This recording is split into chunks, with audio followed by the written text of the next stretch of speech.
ಮುಂದಿನ ಶ್ಲೋಕವನ್ನು ನೋಡೋಣ. ವಾಸಾಂಸಿ ಜೀರ್ಣಾನಿ ಯಥಾ ವಿಹಾಯ ನವಾನಿ ಗೃಹ್ಣಾತಿ ನರೋಪರಾಣಿ ತಥಾ ಶರೀರಾಣಿ ವಿಹಾಯ ಜೀರ್ಣಾನಿ ಅನ್ಯಾನಿ ಸಂಯಾತಿ ನವಾನಿ ದೇಹಿ.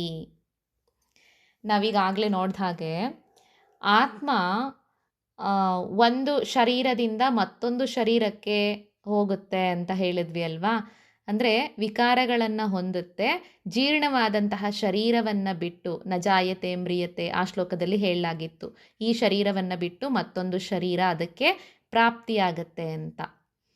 ಹಾಗಿದ್ರೆ ಈ ಶರೀರವನ್ನು ಹೇಗೆ ಪ್ರಾಪ್ತಿ ಮಾಡಿಕೊಳ್ಳುತ್ತೆ ಅದು ಅನ್ನೋದನ್ನು ಇಲ್ಲಿ ಹೇಳ್ತಾರೆ. ವಾಸಾಂಸಿ ಜೀರ್ಣಾನಿ ಯಥಾ ವಿಹಾಯ ನವಾನಿ ಗೃಹ್ಣಾತಿ ನರೋಪರಾಣಿ. ಮನುಷ್ಯ ಹಳೆಯದಾದಂತಹ ಅಂದರೆ ಕೊಳೆ ಆಗಿರುವಂತಹ ಹಳೆಯದಾದಂತಹ ವಸ್ತ್ರಗಳನ್ನು ಬಿಟ್ಟು, ಅಂದರೆ ಅದನ್ನು ತೆಗೆದು ಬೇರೆ ಹೊಸದಾದಂತಹ ವಸ್ತ್ರಗಳನ್ನು ಧರಿಸ್ತಾನೆ. ಅದೇ ರೀತಿ ತಥಾ ಶರೀರಾಣಿ ವಿಹಾಯ ಜೀರ್ಣಾನಿ ಅನ್ಯಾನಿ ಸಂಯಾತಿ ನವಾನಿ ದೇಹಿ. ಈ ಜೀವಾತ್ಮನೂ ಕೂಡ ಹಳೆಯದಾದಂತಹ ಶರೀರಗಳನ್ನು ತ್ಯಾಗ ಮಾಡಿ ಬೇರೆಯಾದಂತಹ ಹೊಸ ಶರೀರಗಳನ್ನು ಪಡಿತಾನೆ ಅನ್ನೋದನ್ನು ಇಲ್ಲಿ ಹೇಳ್ತಿದ್ದಾರೆ. ಅಂದರೆ ಹಳೆ ಬಟ್ಟೆಗಳನ್ನು, ಅಂದರೆ ಹಳೆಯ ಶರೀರವನ್ನು ಬಿಟ್ಟು ಹೊಸ ಶರೀರವನ್ನು ಪಡೆಯೋದ್ರಲ್ಲಿ ದುಃಖ ಆಗೋದು ಯಾರಿಗೆ? ಈಗ ಈ ಶ್ಲೋಕ ಯಾಕೆ ಬಂತು ಅಂದರೆ, ಒಂದು ಶರೀರವನ್ನು ಬಿಟ್ಟು ಮತ್ತೊಂದು ಶರೀರ ಅದಕ್ಕೆ ಪ್ರಾಪ್ತಿಯಾಗತ್ತೆ ಅಂತಂದಾಗ ಕಷ್ಟ ಆಗಲ್ವಾ ಅದಕ್ಕೆ? ಯಾಕಂದರೆ ಹಿಂದೆ ಇದ್ದಂತಹ ಶರೀರ ತುಂಬ ಸುಂದರವಾಗಿತ್ತು, ಅದ್ರ ಮೇಲೆ ಅವನಿಗೆ ಅಟ್ಯಾಚ್ಮೆಂಟ್ ಇರುತ್ತೆ. ಈಗ ಮತ್ತೊಂದು ಶರೀರವನ್ನು ಹೋಗಿ ಸೇರಬೇಕು ಅಂದರೆ ಕಷ್ಟ ಆಗಲ್ವಾ ಅಂತ ಅನ್ನಿಸ್ಬೋದು. ಯಾರಿಗೆ ಇದು ಕಷ್ಟ ಅನಿಸುತ್ತೆ ಅಂತಂದರೆ, ಹಳೆ ಒಂದು ಜೀರ್ಣವಾದಂತಹ ಶರೀರವನ್ನು ಬಿಟ್ಟು ಮತ್ತೊಂದು ಶರೀರವನ್ನು ಪಡಿಬೇಕಾದ್ರೆ ಅಜ್ಞಾನಿಗಳಿಗೆ, ಯಾರು ಈ ಆತ್ಮಜ್ಞಾನವನ್ನು ಸರಿಯಾಗಿ ಅರ್ಥ ಮಾಡ್ಕೊಂಡಿಲ್ವೋ ಅಂಥವರಿಗೆ ದುಃಖ ಆಗುತ್ತೋ ಹೊರತು ವಿವೇಕಿಗಳಿಗೆ ದುಃಖ ಆಗೋದಿಲ್ಲ. ಯಾಕಂದರೆ ಈಗ ಒಬ್ಬ ತಾಯಿ ಒಂದು ಮಗುವಿಗೆ ಬಟ್ಟೆಯನ್ನು ಬದಲಾಯಿಸ್ತಾಳೆ. ಮಗು ತುಂಬ ಬಟ್ಟೆಯನ್ನು ತುಂಬ ಗಲೀಜು ಮಾಡ್ಕೊಂಡ್ಬಿಟ್ಟಿರುತ್ತೆ. ಅದಕ್ಕೆ ಆ ಬಟ್ಟೆಯನ್ನು, ಆ ಕೊಳೆ ಬಟ್ಟೆಯನ್ನು ಬಿಚ್ಚಿ ಹೊಸ ಬಟ್ಟೆಯನ್ನು ಹಾಕಬೇಕು. ಆಗ ಮಗು ಸುಮ್ಮನೆ ಹಾಕಿಸ್ಕೊಳ್ಳುತ್ತಾ? ತುಂಬ ಹಠ ಮಾಡುತ್ತೆ, ನನಗಿದು ಬೇಡವೇ ಬೇಡ, ನಾನು ಹೇಗಿದ್ದೀನೋ ಅದರಲ್ಲೇ ಚೆನ್ನಾಗಿದ್ದೀನಿ ಅನ್ನೋ ಥರ ಅದೇ ಖುಷಿ ಆ ಮಗುಗೆ. ಆದರೆ ಅಮ್ಮ ಅದನ್ನು ಬಿಡಲ್ಲ. ಅದನ್ನು, ಆ ಕೊಳೆ ಬಟ್ಟೆಗಳನ್ನು ಬಿಚ್ಚಿ ಹೊಸ ಬಟ್ಟೆಯನ್ನು ನೀನು ಹಾಕಬೇಕು ಅಂತ ಹೇಳಿ ಹಾಕ್ತಾಳೆ. ಆದರೆ ಯಾಕೆ ಮಾಡ್ತಾಳೆ ಅವಳು ತಾಯಿ ಆ ಕೆಲಸನ ಅಂದರೆ, ಆ ಮಗುವಿನ ಒಳಿತಿಗೋಸ್ಕರ, ಆ ಮಗುವಿನ ಹಿತಕ್ಕೋಸ್ಕರ ಆ ಬಟ್ಟೆಗಳನ್ನು ಬದಲಾಯಿಸಿ ಬೇರೆ ಬಟ್ಟೆಯನ್ನು ಹಾಕ್ತಾಳೆ. ಹೀಗೆ ಭಗವಂತನೂ ಕೂಡ ಜೀವಿಗಳ ಹಿತಕ್ಕಾಗೇ ಅವನ ಒಂದು ಅಳುವನ್ನು ಲೆಕ್ಕಿಸ್ತೇನೆ, ಅಂದರೆ ದುಃಖವನ್ನು ಲೆಕ್ಕಿಸ್ತೇನೆ, ಅವನೇನು ಮಾಡ್ತಾನೆ, ಆ ದೇಹವನ್ನು ಬದಲಾಯಿಸ್ಬಿಡ್ತಾನೆ. ಅವನ ಒಳಿತಿಗಾಗೇ, ಅವನ ಹಿತಕ್ಕಾಗಿಯೇ ಆ ದೇಹವನ್ನು ಬದಲಾಯಿಸ್ತಾನೆ.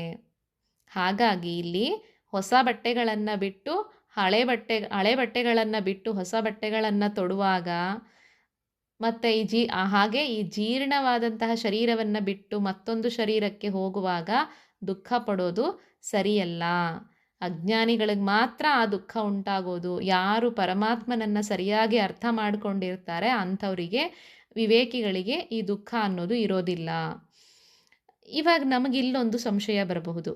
ಏನಂದರೆ, ಜೀರ್ಣವಾದಂತಹ ಶರೀರವನ್ನು ಬಿಟ್ಟು ದೇಹ ಮತ್ತೊಂದು ಈ ಆತ್ಮ ಮತ್ತೊಂದು ಶರೀರವನ್ನು ಪಡ್ಕೊಳ್ಳುತ್ತೆ ಅಂತ, ಜೀವಾತ್ಮ ಮತ್ತೊಂದು ಶರೀರವನ್ನು ಪಡಿತಾನೆ ಅಂತ.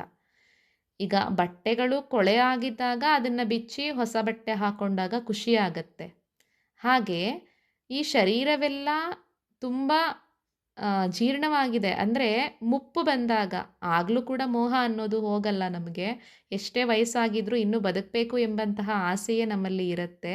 ಆದರೂ ಕೂಡ ಎಲ್ಲೋ ಒಂದು ಕಡೆ ಇಲ್ಲಿ ಹೇಳ್ತಿರೋದನ್ನು ಗಮನಿಸಿದಾಗ ನಾವು ಜೀರ್ಣವಾದಂತಹ, ಈಗ ವಯಸ್ಸಾದವರು ಸತ್ತಾಗ ಅಷ್ಟೊಂದು ದುಃಖ ಆಗೋದಿಲ್ಲ. ಜೀರ್ಣವಾದಂತಹ ಶರೀರವನ್ನು ಬಿಟ್ಟು ಹೊಸ ಶರೀರವನ್ನು ಪಡ್ಕೊಂಡಾಗ ಅವರ ಆಯಸ್ಸು ಇಷ್ಟೇ ಮುಗೀತು, ಇವಾಗ ಅವರು ಮತ್ತೊಂದು ದೇಹವನ್ನು ಪಡೆದು ಬರ್ತಾರೆ ಅಂತಂದಾಗ ಓ ಆಯಿತು, ಖುಷಿ ಪಡ್ಬೋದು, ಏನೂ ಇರಲಿಲ್ಲ ಈ ದೇಹದಲ್ಲಿ, ಹೋದ್ರು ಬಿಡಪ್ಪ ಅಂತ ಹೇಳಿ. ಆದರೆ ಕೆಲವೊಮ್ಮೆ ಏನಾಗತ್ತೆ, ಇನ್ನೂ ಆಯಸ್ಸೇ ಮುಗ್ದಿರಲ್ಲ, ಮಧ್ಯ ವಯಸ್ಸಿನವರಾಗಿ ಆ, ಪ್ರಾಣವನ್ನು ಕಳ್ಕೊಂಡಾಗ ಇದನ್ನು ನಾವು ಹೇಗೆ ಅರ್ಥ ಮಾಡ್ಕೊಳ್ಳೋದು, ಇದನ್ನು ಸಹಿಸ್ಕೊಳ್ಳುವಾಗ ದುಃಖ ಆಗತ್ತೆ ಅಲ್ವಾ ಅಂತ ನಮ್ಗನ್ನಿಸ್ಬೋದು. ಇದಕ್ಕೆ ಪರಮಾತ್ಮ ಏನು ಹೇಳ್ತಾನಂದರೆ, ಯಾರು ಈ ರೀತಿ ಅಂದರೆ ತಮ್ಮ ಮಧ್ಯ ವಯಸ್ಸಿನಲ್ಲಿ ದೇಹತ್ಯಾಗವನ್ನು ಮಾಡ್ತಾರಲ್ವಾ, ಆಕಸ್ಮಿಕವಾಗಿ ಆಗಿರಬಹುದು, ಅಪಘಾತಗಳಿಂದ ಆಗಿರಬಹುದು, ಯಾರು ದೇಹವನ್ನು ತ್ಯಾಗ ಮಾಡ್ತಾರೋ ಅವರೂ ಕೂಡ ಈ ಜೀರ್ಣಾವಸ್ಥೆಯನ್ನು ನಾವು ಹೇಗೆ ಅರ್ಥ ಮಾಡ್ಕೋಬೇಕು ಅಂತಂದರೆ, ಇಲ್ಲಿ ಜೀರ್ಣವಾದ ಶರೀರ ಅಂತಂದರೆ ಆ ಜೀರ್ಣವಾದ ಶರೀರ ಹೇಗೆ, ಅದು ಯಾವ ಅವಸ್ಥೆಯಲ್ಲಿ ಅದು ಜೀರ್ಣವಾದದ್ದು ಅಂತ ಹೇಳ್ತೀವಂದರೆ, ಜೀರ್ಣಾವಸ್ಥೆ ಎಂದಾಗ ಆ ವ್ಯಕ್ತಿಯ ಒಂದು ಪ್ರಾರಬ್ಧ ಕರ್ಮದಿಂದಾಗಿ ಅವನಿಗೆ ಇಂತಿಷ್ಟು ಆಯಸ್ಸು ಅಂತ ಇರುತ್ತೆ. ಆ ಆಯಸ್ಸು ಮುಗಿದ ನಂತರ ಆತ ಏನು ಮಾಡಬೇಕು, ತನ್ನ ಪ್ರಯಾಣವನ್ನು ಮುಗಿಸಿ ಅವನು ಆ ದೇಹವನ್ನು ಬಿಟ್ಟು ಹೋಗಬೇಕು. ಹಾಗಾಗಿ ನಿಜವಾಗ್ಲೂ ಕೂಡ ಇಲ್ಲಿ ಜೀರ್ಣಾವಸ್ಥೆ ಅಂತಂದರೆ ಅವನ ಪ್ರಾರಬ್ಧ ಕರ್ಮದಿಂದ ಉಂಟಾದಂತಹ ಆಯಸ್ಸು ಎಷ್ಟಿರುತ್ತೋ ಅಷ್ಟೇ ಅಂತ ತಿಳ್ಕೊಳ್ಬೇಕು. ಅಲ್ಲಿಂದ ಹೋದಾಗಲೂ ಕೂಡ ಅದು ಎಷ್ಟೇ ದೇಹ ಹೇಗೆ ಇದ್ದರೂ ಕೂಡ ಮತ್ತೊಂದು ಹೊಸ ದೇಹವನ್ನು ಆತ ಪಡ್ಕೊಳ್ತಾನೆ. ತನ್ನ ಆಯಸ್ಸಿನ ಸಮಾಪ್ತಿ ಏನಿದೆ ಅದನ್ನೇ ಇಲ್ಲಿ ಜೀರ್ಣಾವಸ್ಥೆ ಅಂತ ಹೇಳಲಾಗತ್ತೆ. ಆದ್ದರಿಂದಾಗಿ ಇಲ್ಲಿ ವಾಸಾಂಸಿ ಜೀರ್ಣಾನಿ ಯಥಾವಿಹಾಯ ನವಾನಿ ಗೃಹಾತಿ ನರೋಪರಾಣಿ ತಥಾ ಶರೀರಾಣಿ ವಿಹಾಯ ಜೀರ್ಣಾನಿ ಅನ್ಯಾನಿ ಸಂಯಾತಿ ನವಾನಿ ದೇಹಿ ಅಂತ ಹೇಳಿದ್ದಾರೆ.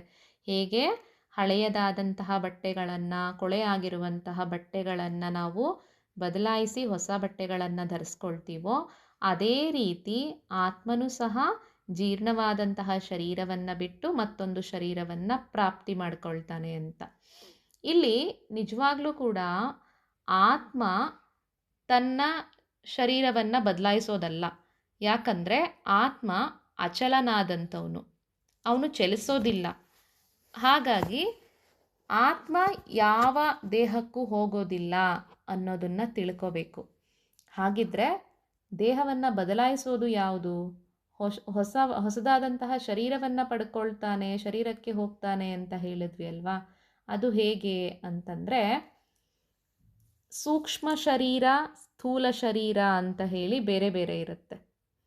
ಅದಕ್ಕೊಂದು ಉದಾಹರಣೆ ಕೊಡಬೇಕು ಅಂದರೆ, 2 ಬಿಂದಿಗೆಗಳನ್ನು ಇಟ್ಟಾಗ, ಕೊಡ ಅಥವಾ ಬಿಂದಿಗೆ ಏನಾದರೂ ಅಂದ್ಕೊಳ್ಳಿ, ಅದರಲ್ಲಿ 2 ಮಣ್ಣಿನಿಂದ ಆದಂತಹ ಬಿಂದಿಗೆಗಳು, ಅದನ್ನು ದೇಹ ಅಂತ ಅಂದ್ಕೊಳ್ಳೋಣ, ಶರೀರ ಅಂತ ಅಂದ್ಕೊಳ್ಳೋಣ. ಅದರ ಒಳಗಡೆ ಇರ್ತಕ್ಕಂತಹ ಸ್ಪೇಸ್ ಅಂದರೆ ಜಾಗ ಇದೆಯಲ್ಲ, ಖಾಲಿ ಜಾಗ, ಅದನ್ನು, ಆ ಸ್ಪೇಸನ್ನು ನಾವೇನು ಅನ್ಕೋತೀವಿ, ಆತ್ಮ ಅಂತ. ಆತ್ಮ ಅಂತ ತಗೊಂಡಾಗ ಈಗ ಆ ಬಿಂದಿಗೆ ಒಳಗಡೆ ಸ್ಪೇಸ್ ಇದೆ, ಆತ್ಮ ಎಂಬಂಥದ್ದು ಆ ಶರೀರದಲ್ಲಿ ಇದೆ. ಹೊರಗಡೆ ಇರುವಂತಹ ಆತ್ಮ ಅದಕ್ಕಿಂತ ಭಿನ್ನವಾಗಿಲ್ಲ. ಹೊರಗಡೆನೂ ಕೂಡ ಸ್ಪೇಸ್ ಇದೆ, ಆ ಬಿಂದಿಗೆಯ ಒಳಗಡೆನೂ ಕೂಡ ಖಾಲಿ ಜಾಗ, ಸ್ಪೇಸ್ ಇದೆ. ಹೀಗಿದ್ದಾಗ ಆ ಆತ್ಮ ಮತ್ತೊಂದು ಶರೀರಕ್ಕೆ ಹೋಗೋದು ಅಂದರೆ ಏನು ಅಂತಂದರೆ, ಆ ಬಿಂದಿಗೆಗೆ ಸ್ವಲ್ಪ ನೀರು ಹಾಕಿದ್ರೆ, ಆ ಕೊಡಕ್ಕೆ ಸ್ವಲ್ಪ ನೀರು ಹಾಕಿದಾಗ ಅಲ್ಲಿರುವಂತಹ ನೀರನ್ನು ತೆಗೆದು ಮತ್ತೊಂದು ಬಿಂದಿಗೆಗೆ ಹಾಕೋದು. ಈಗ ಮತ್ತೊಂದು ಕೊಡ ಇದ್ದಾಗ ಆ ಕೊಡದಲ್ಲೂ ಕೂಡ ಖಾಲಿ ಜಾಗ ಅನ್ನೋದು ಇದ್ದೇ ಇದೆ, ಸ್ಪೇಸ್ ಇದ್ದೇ ಇದೆ. ಅಂದರೆ ಆತ್ಮ ಅದು ಎಲ್ಲೂ ಕೂಡ ಚಲಿಸಲ್ಲ, ಎಲ್ಲ ಕಡೆ ಆತ್ಮ ಇದ್ದೇ ಇರುತ್ತೆ, ಆತ್ಮ ಒಬ್ಬನೇ. ಆದರೆ ಇಲ್ಲಿ ಬದಲಾಗ್ತಿರೋದು ಏನು ಅಂತಂದರೆ, ಈ ನೀರು, ಬಿಂದಿಗೆಯಲ್ಲಿರುವಂತಹ ನೀರಿದೆಯಲ್ಲ, ಇದು ಸೂಕ್ಷ್ಮ ಶರೀರ. ಆ ಸೂಕ್ಷ್ಮ ಶರೀರವನ್ನು ಮತ್ತೊಂದಕ್ಕೆ ಟ್ರಾನ್ಸ್ಫರ್ ಮಾಡೋ ಅಂಥದ್ದು 15ನೇ ಅಧ್ಯಾಯದಲ್ಲಿ ಬರುತ್ತೆ. ಹೇಗೆ ವಾಯು ತನ್ನ ಜೊತೆ ದುರ್ಗಂಧವನ್ನೋ ಸುಗಂಧವನ್ನೋ ಹೇಗೆ ಕೊಂಡೊಯ್ಯುತ್ತೋ, ಗಾಳಿ ಬೀಸಿದಾಗ ಗಾಳಿ ನಿಜವಾಗ್ಲೂ ಯಾವಾಗಲೂ ಪರಿಶುದ್ಧವಾಗೇ ಇರುತ್ತೆ. ಆ ಗಾಳಿ ಜೊತೆ ದುರ್ವಾಸನೆನೋ ಅಥವಾ ಸುವಾಸನೆನೋ ಸೇರಿಕೊಂಡಾಗ ಮಾತ್ರ ಅದಕ್ಕೆ ಆ ರೂಪ, ಬೇರೊಂದು ರೂಪ ಬರೋ ಅಂಥದ್ದು. ಇದು ಹಾಗೇನೆ. ಅಂದರೆ ಕೆಟ್ಟದಾದಂತಹ ಗಾಳಿಯ ಕಣಗಳು ಅದ್ರ ಜೊತೆಗೆ ಕೆಟ್ಟದಾದಂತಹ ಒಂದು ವಸ್ತುವಿನ ಆ ಸೂಕ್ಷ್ಮ ಕಣಗಳು ಆ ಗಾಳಿಯ ಜೊತೆ ಸೇರಿದಾಗ ನಮಗೆ ದುರ್ವಾಸನೆ ಬರೋದಕ್ಕೆ ಶುರುವಾಗುತ್ತೆ. ಅದೇ ಎಲ್ಲಾದರೂ ಒಂದು ಘಮ ಘಮ ಅಂತ ಅಡುಗೆ ಮಾಡ್ತಿದ್ದಾರೆ ಅಂತಂದರೆ ಆ ಒಂದು ಸುವಾಸನೆ, ಆ ಒಂದು ಡ್ರಾಪ್ಲೆಟ್ಸ್ ಏನಿದೆ ಅದು ಆ ಗಾಳಿಯ ಜೊತೆ ಸೇರಿದಾಗ ನಮಗೆ ಆ ಸುವಾಸನೆ ನಮಗೆ ಬರ್ತಾ ಇರುತ್ತೆ.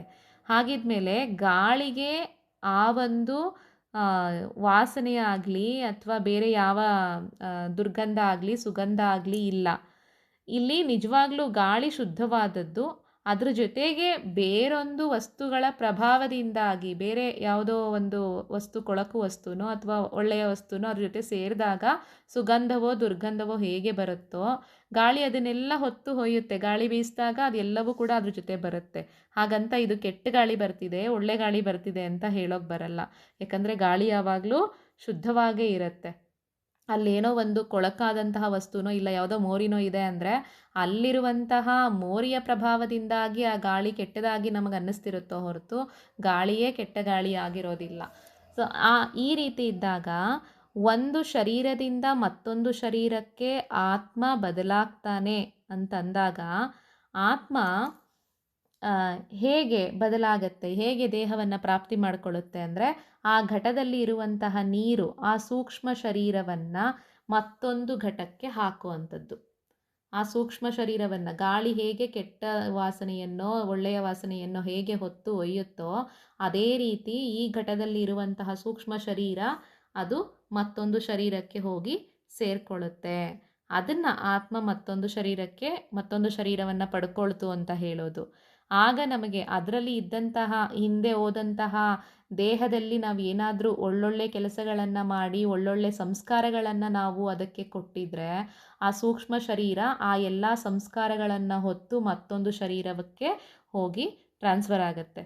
ಸೊ ಇದನ್ನು ಆತ್ಮ ಒಂದು ಶರೀರವನ್ನು ಬಿಟ್ಟು ಮತ್ತೊಂದು ಶರೀರಕ್ಕೆ ಹೋಯಿತು ಅಂತ ಹೇಳೋದು. ಅದು ಹೇಗಾಗತ್ತೆ ಅಂದರೆ ಅದು ನಮ್ಮ ಸತ್ವ ರಜಸ್ಸು ಹಾಗೆ ತಮೋ ಗುಣಗಳು ಅಂತ ಹೇಳಿ 3 ಗುಣಗಳು ಬರುತ್ತೆ. ಅಂದರೆ ಸ್ವಭಾವತಃ ಇರುವಂತಹ ಗುಣಗಳು. ಅದನ್ನು ಕಾರಣ ಶರೀರ ಅಂತ ಕೂಡ ಹೇಳ್ತಾರೆ. ಆ ಸ್ವಭಾವ ಏನಿರುತ್ತೆ ಆ ಗುಣಗಳ ಮೇಲೆ ನಮ್ಮ ಸ್ವಭಾವ ನಿರ್ಧಾರ ಆಗುತ್ತೆ. ಆ ಸ್ವಭಾವಕ್ಕೆ ತಕ್ಕಂತೆ ನಮ್ಮ ಸಂಸ್ಕಾರಗಳು ರೂಪುಗೊಳ್ತಾ ಹೋಗುತ್ತೆ. ಯಾವ ಸ್ವಭಾವದವ್ರು ನಾವು ಆಗಿರ್ತೀವೋ ಅದೇ ರೀತಿಯ ಸಂಸ್ಕಾರ ನಮ್ಮಲ್ಲಿ ಬೆಳೀತಾ ಹೋಗುತ್ತೆ. ಅದೇ ರೀತಿಯ ಒಳ್ಳೆಯ ಸಂಸ್ಕಾರವೋ ಕೆಟ್ಟ ಸಂಸ್ಕಾರವೋ ಅವನು ಕಲಿತಾ ಹೋಗ್ತಾನೆ. ಆ ಒಂದು ಸಂಸ್ಕಾರ ರೂಪಿಯ ಸೂಕ್ಷ್ಮ ಶರೀರ ಈ ಶರೀರವನ್ನು ಬಿಟ್ಟು ಮತ್ತೊಂದು ಶರೀರಕ್ಕೆ ಹೋಗಿ ಸೇರ್ಕೊಳ್ಳೋ ಅಂಥದ್ದು. ಸೊ ಹೀಗಾಗಿ ಆತ್ಮ ಎಲ್ಲೂ ಚಲಿಸೋದಿಲ್ಲ. ಆತ್ಮ ಅಚಲನಾದಂಥವನು. ಅಲ್ಲಿ ಬದಲಾವಣೆ ಆಗ್ತಿರೋದು ಕೇವಲ ಸೂಕ್ಷ್ಮ ಶರೀರ ಮಾತ್ರ. ಸೊ ನಮಗೆ ಈ ಸೂಕ್ಷ್ಮ ಶರೀರದ ಜೊತೆಗೆ ನಂಟಿರೋದ್ರಿಂದಾಗಿ ಈ ದೇಹ ಅಂದರೆ ಏನು, ಆತ್ಮ ಅಂದರೆ ಏನು, ಇವೆಲ್ಲ ನಮಗೆ ಸರಿಯಾಗಿ ತಿಳುವಳಿಕೆ ಇಲ್ಲದೇ ಇರುವಂತಹ ಕಾರಣದಿಂದಾಗಿ ಇಲ್ಲಿ ಆತ್ಮ ಹೋಗ್ತಿದೆ ಅಂತ ಹೇಳಿ, ಅಂದರೆ ಸೂಕ್ಷ್ಮ ಶರೀರ ಆತ್ಮವೇ ನಾನು ಅಂತ ಹೇಳಿ ಈ ರೀತಿ ವ್ಯತ್ಯಾಸಗಳು ಗೊತ್ತಿಲ್ಲದೆ ಇರೋದ್ರಿಂದಾಗಿ ಅಜ್ಞಾನದಿಂದಾಗಿ ನಾವು ಆತ್ಮವೇ ಇಲ್ಲಿಂದ ಮತ್ತೊಂದು ಶರೀರಕ್ಕೆ ಹೋಗಿ ಸೇರಿಕೊಳ್ತು ಅನ್ನೋದನ್ನು ಹೇಳ್ತೀವಿ. ನಿಜವಾಗ್ಲೂ ಆತ್ಮನಾದಂಥವನು ಎಲ್ಲೂ ಕೂಡ ಹೋಗೋದಿಲ್ಲ. ಅವನು ಅಚಲನಾದಂಥವನು. ಎಲ್ಲ ಕಡೆ ಇರುವಂತಹ ಆತ್ಮ ಪರಮಾತ್ಮ ಒಬ್ಬನೇ ಆತ್ಮ ಎಲ್ಲ ಕಡೆ ಇದ್ದಾನೆ. ಸೊ ಅವನು ಎಲ್ಲಿಗೂ ಕೂಡ ಚಲಿಸೋದಿಲ್ಲ. ಮುಂದಿನ ಶ್ಲೋಕ. ನೈನಂ ಛಿಂದಂತಿ ಶಸ್ತ್ರಾಣಿ ನೈನಂ ದಹತಿ ಪಾವಕಃ ನಚೈನಂ ಕ್ಲೇದಯಂತ್ಯಾಪಃ ನ ಶೋಷಯತಿ ಮಾರುತಃ. ಈಗ ಹಿಂದಿನ ಶ್ಲೋಕದಲ್ಲಿ ಆತ್ಮ ಒಂದು ಶರೀರವನ್ನು ಬಿಟ್ಟು ಮತ್ತೊಂದು ಶರೀರವನ್ನು ಪ್ರಾಪ್ತಿ ಮಾಡಿಕೊಳ್ಳುತ್ತೆ ಅಂತ ಹೇಳಿದ್ರಲ್ವಾ. ಹಾಗಾಗಿ ಇಲ್ಲಿ ಅರ್ಜುನನಿಗೆ ಹೇಳ್ತಿರೋದು, ಒಂದು ವೇಳೆ ಭೀಷ್ಮ ದ್ರೋಣಾದಿಗಳು ಅವರು ಒಳ್ಳೆಯ ಕೆಲಸಗಳನ್ನೇ ಮಾಡಿದ್ದಾರೆ, ಒಳ್ಳೆಯ ಸಂಸ್ಕಾರಯುತರಾಗಿದ್ದಾರೆ ಅಂತಂದರೆ ಆ ಸಂಸ್ಕಾರವನ್ನು ಹೊತ್ತು ಮತ್ತೊಂದು ಒಳ್ಳೆ ದೇಹದಲ್ಲೇ ಅವರು ಹುಟ್ಟಿ ಬರ್ತಾರೆ, ಉತ್ತಮವಾದಂತಹ ಜನ್ಮವನ್ನೇ ಅವರು ಮತ್ತೆ ಪಡ್ಕೊಳ್ತಾರೆ. ಹಾಗಾಗಿ ನೀನು ಇದರಲ್ಲಿ ಶೋಕ ಪಡುವಂತಹ ಅವಶ್ಯಕತೆ ಇಲ್ಲ ಅಂತ ಹೇಳಿ ಅರ್ಜುನನಿಗೆ ಹೇಳ್ತಾ ಇದ್ದಾನೆ. ಈಗ ಮುಂದುವರೆದು ಹೇಳ್ತಿರೋದು, ಆತ್ಮನನ್ನು ನೈನಂ ಛಿಂದಂತಿ ಶಸ್ತ್ರಾಣಿ, ಯಾವ ಶಸ್ತ್ರಗಳಿಂದಲೂ ಕೂಡ ಕೊಲ್ಲೋದಕ್ಕೆ ಸಾಧ್ಯ ಇಲ್ಲ, ಕತ್ತರಿಸೋದಕ್ಕೆ ಸಾಧ್ಯ ಇಲ್ಲ. ಛಿಂದಂತಿ ಅಂದರೆ ಕತ್ತರಿಸೋವಂಥದ್ದು. ನೈನಂ ದಹತಿ ಪಾವಕಃ ಅಂದರೆ ಅಗ್ನಿಯಿಂದ ಅವನನ್ನು ದಹಿಸೋದಕ್ಕೂ ಆಗೋಲ್ಲ, ಸುಡೋದಕ್ಕೂ ಸಾಧ್ಯ ಇಲ್ಲ. ನಚೈನಂ ಕ್ಲೇದಯಂತ್ಯಾಪಹ, ನೀರಿನಿಂದ ಅವನನ್ನು ಒಣಗಿಸೋದಕ್ಕೂ ಕೂಡ ಸಾಧ್ಯ ಇಲ್ಲ. ನಚೈನಂ ಕ್ಲೇದಯಂತ್ಯಾಪಹ, ನೀರಿನಿಂದ ಆತ್ಮನನ್ನು ನೆನೆಸೋದಕ್ಕೂ ಸಾಧ್ಯ ಇಲ್ಲ. ಹಾಗೆ ನಶೋಷಯತಿ ಮಾರುತಃ, ಮಾರುತಃ ಅಂತಂದರೆ ಗಾಳಿಯಿಂದ ಒಣಗಿಸಲು ಕೂಡ ಸಾಧ್ಯ ಇಲ್ಲ ಅಂತ. ಇಲ್ಲಿ ಅರ್ಜುನನಿಗೆ ಅನ್ನಿಸ್ಬೋದು, ಅಂದರೆ ಶಸ್ತ್ರಗಳ ಮೂಲಕ ನಾನು ನನ್ನ ಎಲ್ಲರನ್ನ ಕೂಡ ನಾನು ನನ್ನ ಸಹೋದರರನ್ನು, ನನ್ನ ಬಂಧುಗಳನ್ನೆಲ್ಲ ನಾಶ ಮಾಡ್ತೀನಲ್ವಾ ಅಂಥೇಳಿ, ಶಸ್ತ್ರಗಳನ್ನು ಬಿಟ್ಟು ಅವರನ್ನು ಕೊಲ್ತೀನಿ ಅಲ್ವಾ ಅಂತ ಹೇಳಿ, ಶಸ್ತ್ರಗಳ ಮೂಲಕ ಅವ್ರನ್ನೆಲ್ಲ ನಾನು ಕೊಂದು ಬಿಡ್ತೀನಿ ಎಂಬಂತಹ ಭಾವನೆ ಏನು ಉಂಟಾಗಿದೆ, ಶೋಕ ಉಂಟಾಗಿದೆ ಅರ್ಜುನನಿಗೆ. ಅದಕ್ಕೆ ಇಲ್ಲಿ ಪರಮಾತ್ಮ ಹೇಳ್ತಿದ್ದಾನೆ, ಅವನನ್ನು, ಆ ಆತ್ಮನನ್ನು ಯಾವ ಶಸ್ತ್ರಗಳಿಂದಲೂ ಕೂಡ ಕತ್ತರಿಸೋದಕ್ಕೆ ಸಾಧ್ಯ ಇಲ್ಲ. ಆದ್ದರಿಂದಾಗಿ ಅವನ ಶೋಕವನ್ನು ನಾಶ ಮಾಡೋದಕ್ಕೆ ಈ ರೀತಿ ಪೃಥ್ವಿ, ಜಲ, ಅಗ್ನಿ, ವಾಯು, ಈ ರೀತಿ 4 ಪಂಚಭೂತಗಳಲ್ಲಿ 4 ತತ್ವಗಳನ್ನು ತೆಗೆದುಕೊಂಡು ಆತ್ಮನನ್ನು ಇದು ಯಾವುದರಿಂದನೂ ಕೂಡ ನಾಶ ಮಾಡೋದಕ್ಕೆ ಸಾಧ್ಯ ಇಲ್ಲ ಅನ್ನೋದನ್ನು ಹೇಳ್ತಾ ಇದ್ದಾನೆ. ಶಸ್ತ್ರಾಸ್ತ್ರಗಳ ಮೂಲಕ ಅಂದರೆ ಪೃಥ್ವಿ ತತ್ವ ಎಲ್ಲವೂ ಕೂಡ ಮಣ್ಣಿನಿಂದಲೇ ಮಾಡಲ್ಪಟ್ಟಿರೋದಲ್ವ. ಹಾಗಾಗಿ ಪೃಥ್ವಿ ತತ್ವವನ್ನು ಹೇಳೋದ್ರ ಮುಖಾಂತರ ಶಸ್ತ್ರಾಸ್ತ್ರಗಳ ಮೂಲಕ ಶರೀರವನ್ನು ಕತ್ತರಿಸಿದ್ರೂ ಕೂಡ ಆತ್ಮನನ್ನು ಕತ್ತರಿಸೋದಕ್ಕೆ ಆಗಲ್ಲ ಅನ್ನೋದನ್ನು ಹೇಳ್ತಿದ್ದಾನೆ. ಇನ್ನು ಅಗ್ನಿಯ ತತ್ವ, ಅದಕ್ಕೆ ಬಂದಾಗ ಈಗ ನೀನು ಆಗ್ನೇಯ ಅಸ್ತ್ರದ ಮೂಲಕ ನೀನು ಶರೀರವನ್ನು ಸುಟ್ಟರೂ ಕೂಡ ಆತ್ಮ ಅನ್ನೋದನ್ನು ಸುಡೋದಕ್ಕೆ ಸಾಧ್ಯ ಇಲ್ಲ. ಮತ್ತು ವಾಯುತತ್ವ, ವರುಣಾಸ್ತ್ರವನ್ನು ಉಪಯೋಗಿಸಿ ನೀನು ಶರೀರವನ್ನು ನೆನೆಸ್ಬಿಡ್ಬೋದು, ಆದರೂ ಕೂಡ ಆತ್ಮ ನೆನೆಯೋದಿಲ್ಲ. ಆತ್ಮ ನೀರಿನಲ್ಲಿ ಮುಳುಗಿಸ್ಲಿಕ್ಕೂ ಸಾಧ್ಯ ಇಲ್ಲ, ಆತ್ಮನನ್ನು ನೆನೆಸೋದಕ್ಕೂ ಕೂಡ ಸಾಧ್ಯ ಇಲ್ಲ. ಮತ್ತು ವಾಯುತತ್ವ, ವಾಯುವ್ಯಾಸ್ತ್ರವನ್ನು ಬಿಟ್ಟು ನೀನು ಶರೀರವನ್ನು ಒಣಗಿಸ್ಬೋದು, ಆದರೆ ಆತ್ಮನನ್ನು ಒಣಗಿಸೋದಕ್ಕೆ ಸಾಧ್ಯ ಇಲ್ಲ. ಯಾಕಂದರೆ ಈ ಶರೀರ ಎಂಬಂಥದ್ದು ಅನಿತ್ಯವಾದದ್ದು, ಇದು ವಿಕಾರ ಸಹಿತವಾದಂಥದ್ದು. ಆದರೆ ಆತ್ಮ ಏನಿದ್ದಾನೆ ಅವನು ನಿತ್ಯನಾದಂಥವನು, ಹಾಗೆ ನಿರ್ವಿಕಾರನಾದಂಥವನು. ಆದ್ದರಿಂದಾಗಿ ಯಾವುದೇ ಅಸ್ತ್ರಗಳಾಗಿರ್ಬಹುದು, ಶಸ್ತ್ರಾದಿಗಳಾಗಿರಬಹುದು, ಯಾವುದರ ಮುಖಾಂತರವೂ ಕೂಡ ಪೃಥ್ವಿ ತತ್ವದ ಜೊತೆಗೆ ಅಥವಾ ಗಾಳಿ, ಬೆಂಕಿ, ನೀರು, ಇವು ಯಾವ ತತ್ವಗಳ ಮುಖಾಂತರವೂ ಕೂಡ ಅದನ್ನು ನಾಶ ಮಾಡೋದಕ್ಕೆ ಸಾಧ್ಯನೇ ಇಲ್ಲ ಎಂಬಂತಹ ಅಭಿಪ್ರಾಯವನ್ನು ಇಲ್ಲಿ ಹೇಳ್ತಿದ್ದಾನೆ. ಇದು ಹೇಳಿದ ನಂತರ ಮುಂದಿನ ಶ್ಲೋಕವೂ ಕೂಡ ಹೀಗೆ ಇರುತ್ತೆ. ನೋಡಿ, ಅಚ್ಛೇದ್ಯೋ ಯಮದಾಹ್ಯೋಯಂ ಅಕ್ಲೇದ್ಯೋ ಶೋಷ್ಯ ಏವಚ ನಿತ್ಯ ಸರ್ವಗತ ಸ್ಥಾಣು ಅಚಲೋಯಂ ಸನಾತನಃ ಅಂತ. ಇಲ್ಲಿ ನಮಗನ್ಸುತ್ತೆ, ಹೇಳಿದನ್ನೇ ಮತ್ತೆ ಹೇಳ್ತಿದ್ದಾರೆ ಅಂತ. ಇಲ್ಲೇನು ಹೇಳ್ತಿದ್ದಾರೆ ಅಂದರೆ, ಅಚ್ಛೇದ್ಯ ಅಯಂ ಆತ್ಮ, ಅಂದರೆ ಈ ಆತ್ಮನು ಅಚ್ಛೇದ್ಯ. ಆಗಲೇ ಹೇಳಿದ್ರಲ್ಲ ನೈನಂ ಚಿಂದಂತಿ ಶಸ್ತ್ರಾಣಿ ಅಂತ, ಮತ್ತೆ ಯಾಕೆ ಅದನ್ನು ಛೇದಿಸೋದಕ್ಕಾಗಲ್ಲ ಅಂತ ಮತ್ತೆ ಹೇಳ್ತಿದ್ದಾರೆ. ಅಚ್ಛೇದ್ಯನಾದಂಥವನು, ಯಾರಿಂದನೂ ಕತ್ತರಿಸೋದಕ್ಕೆ ಸಾಧ್ಯ ಇಲ್ಲ. ಹಾಗೆ ಅದಾಹ್ಯ ಅಂದರೆ ದಹಿಸೋದಕ್ಕೆ ಸಾಧ್ಯ ಇಲ್ಲ. ಅಕ್ಲೇದ್ಯ ಅಂದರೆ ನೆನೆಸೋಕ್ಕೂ ಸಾಧ್ಯ ಇಲ್ಲ. ಮತ್ತು ಅಶೋಷ್ಯ, ಮತ್ತು ಇದನ್ನು ಒಣಗಿಸೋದಕ್ಕೂ ಸಾಧ್ಯ ಇಲ್ಲ. ಯಾವುದು ಕೂಡ ಸಾಧ್ಯ ಇಲ್ಲ. ಅಚ್ಛೇದ್ಯೋ ಯಮದಾಹ್ಯೋಯಂ ಅಕ್ಲೇದ್ಯೋ ಶೋಷ್ಯ ಏವಚ, ಸಾಧ್ಯವೇ ಇಲ್ಲ, ನಿಸ್ಸಂದೇಹವಾಗಿ ಇದು ಯಾವುದು ಕೂಡ ಆಗಲ್ಲ. ಇದನ್ನು ಯಾಕೆ ಮತ್ತೆ ಹೇಳ್ತಿದ್ದಾರೆ ಅಂತಂದರೆ, ಹಿಂದಿನ ಶ್ಲೋಕದಲ್ಲಿ ಈ ಪಂಚಭೂತಗಳಲ್ಲಿ 4 ತತ್ವದ ಬಗ್ಗೆ ಹೇಳಿದ್ರು. ಈ ಯಾವ ತತ್ವದಿಂದಲೂ ಕೂಡ ಅದನ್ನು ನಾಶ ಮಾಡಲಿಕ್ಕೆ ಸಾಧ್ಯ ಇಲ್ಲ ಆತ್ಮನನ್ನು ಅಂತ. ಇನ್ನೊಂದು ತತ್ವ ಇದೆ ಅಲ್ಲ, ಆಕಾಶ ತತ್ವ. ನಾವು ಭಗವಂತನ ಬಗ್ಗೆ ಹೇಳಬೇಕಾದ್ರೆ ಪರಮಾತ್ಮ ತತ್ವ ಎಂಬಂಥದ್ದು ಆಕಾಶದ ಹಾಗೆ ಸರ್ವವ್ಯಾಪಿಯಾಗಿದೆ ಅಂತ ಹೇಳ್ತೀವಿ.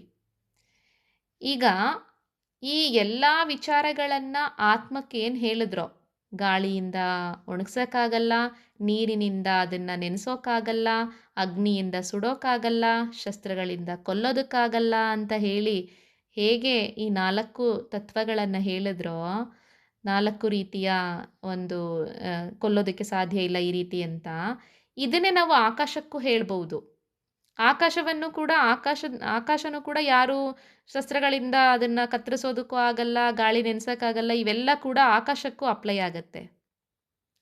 ಅದಕ್ಕೂ ಕೂಡ ಅದು ಅಪ್ಲೈ ಮಾಡ್ಬೋದು ನಾವು. ಆಕಾಶವನ್ನು ಕೂಡ ಏನೂ ಮಾಡೋದಕ್ಕೆ ಸಾಧ್ಯ ಇಲ್ಲ. ಈಗ ನಮಗಿಲ್ಲಿ ಸಂಶಯ ಬರಬಾರ್ದು. ಹಾಗಿದ್ರೆ ಆಕಾಶವು ಆತ್ಮನು ಒಂದೇನಾ ಅಂತ. ಸೊ ಅದನ್ನು ಇಲ್ಲಿ ಸಮಾಧಾನ ಪಡಿಸ್ಲಿಕ್ಕೆ ಅದಕ್ಕೆ ಇಲ್ಲಿ ಪರಿಹಾರ ರೂಪವಾಗಿ ಅದನ್ನು ಸ್ಪಷ್ಟಪಡಿಸುವಂತಹ ಒಂದು ನಿಟ್ಟಿನಿಂದ ಈ ಒಂದು ಶ್ಲೋಕ ಮತ್ತೆ ಬಂದಿದೆ. ಆಕಾಶ ಅನಿತ್ಯವಾದದ್ದು. ಯಾಕಂದರೆ ಆಕಾಶ ಎಂಬಂಥದ್ದು ಪಂಚಭೂತಗಳಲ್ಲಿ ಒಂದು. ಆ ಎಲ್ಲವೂ ಕೂಡ ಪ್ರಳಯದ ಕಾಲದಲ್ಲಿ ಎಲ್ಲವೂ ಕೂಡ ನಾಶ ಆಗೋದ್ರಿಂದ ಆಕಾಶವೂ ಕೂಡ ಒಮ್ಮೆ ನಾಶವಾಗಲೇಬೇಕು, ಅದು ಭಗವಂತನಲ್ಲಿ ಲೀನವಾಗಲೇಬೇಕು.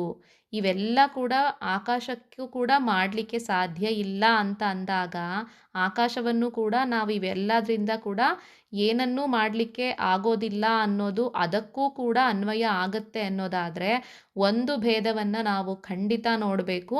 ಅದು ಏನು ಅಂತಂದರೆ ಆತ್ಮ ನಿತ್ಯ, ಆಕಾಶ ಅನಿತ್ಯ, ಅದು ನಾಶವನ್ನು ಹೊಂದುವಂಥದ್ದು. ಯಾಕಂದರೆ ಪ್ರಳಯದಲ್ಲಿ ಅದು ನಾಶ ಆಗಲೇಬೇಕು ಮತ್ತು ಪರಮಾತ್ಮನಲ್ಲಿ ಲೀನವಾಗಲೇಬೇಕು. ಈ ಕಾರಣದಿಂದಾಗಿ ಆಕಾಶವನ್ನು ಅನಿತ್ಯ ಅಂತ ಹೇಳ್ತಾರೆ. ಆದರೆ ಈ ಪರಮಾತ್ಮ ಏನಿದ್ದಾನೆ ಅವನು ನಿತ್ಯ.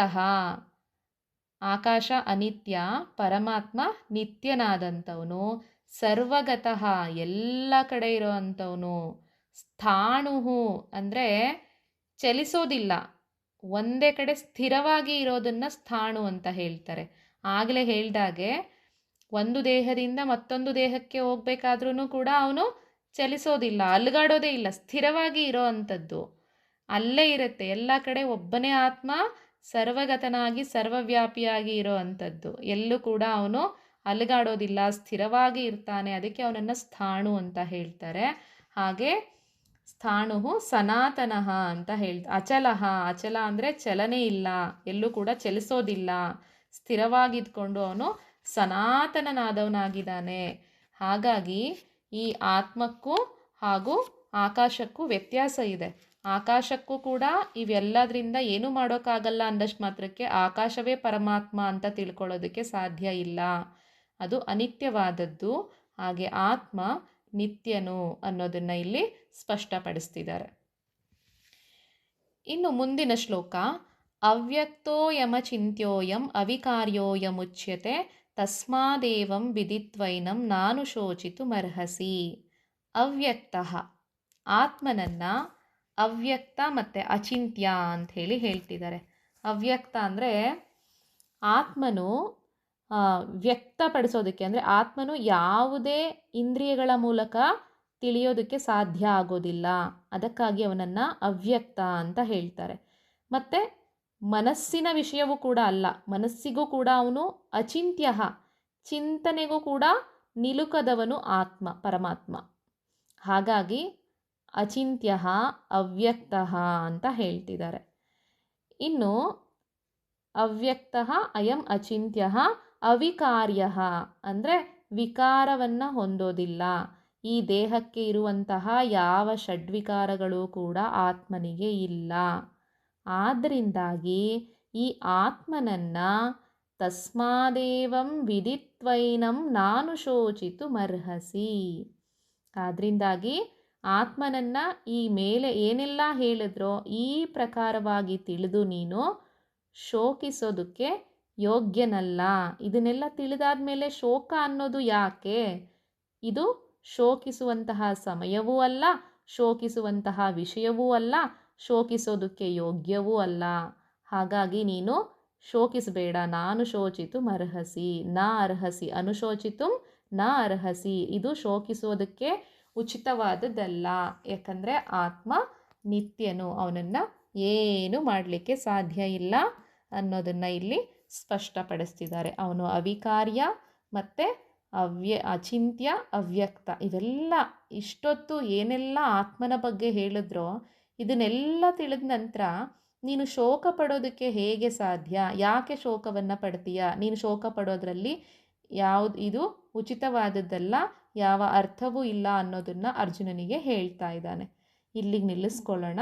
ಇನ್ನು 26ನೇ ಶ್ಲೋಕದಿಂದ ಮುಂದಿನ ತರಗತಿಯಲ್ಲಿ ನೋಡೋಣ.